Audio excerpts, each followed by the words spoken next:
Άρχισε το μεγαλύτερο πείραμα στην ιστορία της ανθρωπότητας. Στραμμένα στη Γενέβη τα βλέμματα της παγκόσμιας επιστημονικής κοινότητας, καθώς ξεκίνησε στο ερευνητικό κέντρο ΣΕΡΝ το μεγαλύτερο πείραμα του αιώνα.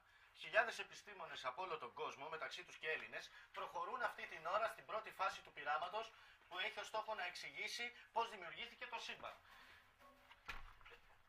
Σκεπτικιστές εκφράζουν τους φόβους ότι το πείραμα θα δημιουργηθεί μια μαύρη τρύπα που θα καταπιεί τη γη.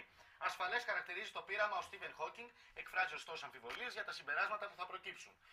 Συνεχίζεται στη Βουλή η συζήτηση του φορολογικού νομοσχεδίου μετά από μια επεισοδιακή συνεδρίαση χθες βράδυ με κατέρωθεν πυρά και εντάσεις. Συγγνώμη.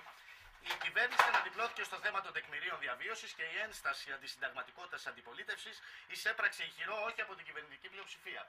Αύριο η ψήφιση του νομοσχεδίου. Βήμα πρόκληση στα προκριματικά του Μουντιάλ, η εθνική απόψη 1 και 4 του εθνική ομάδα ποδοσφαίρου με αντίπαλη τη Λετωνία Κρίδα. Σε περίπτωση που η Ελλάδα εξασφαλίσει το σύνολο τη Κρίδα από την Κρήτη, θα οδηγηθεί στην πρώτη θέση του Μουντιάλ. Έχει οχυρό στην Αττική.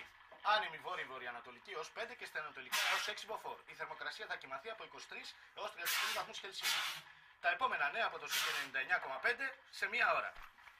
Καλά, εσύ καίγεσαι και δεν καταλαβαίνεις τίποτα.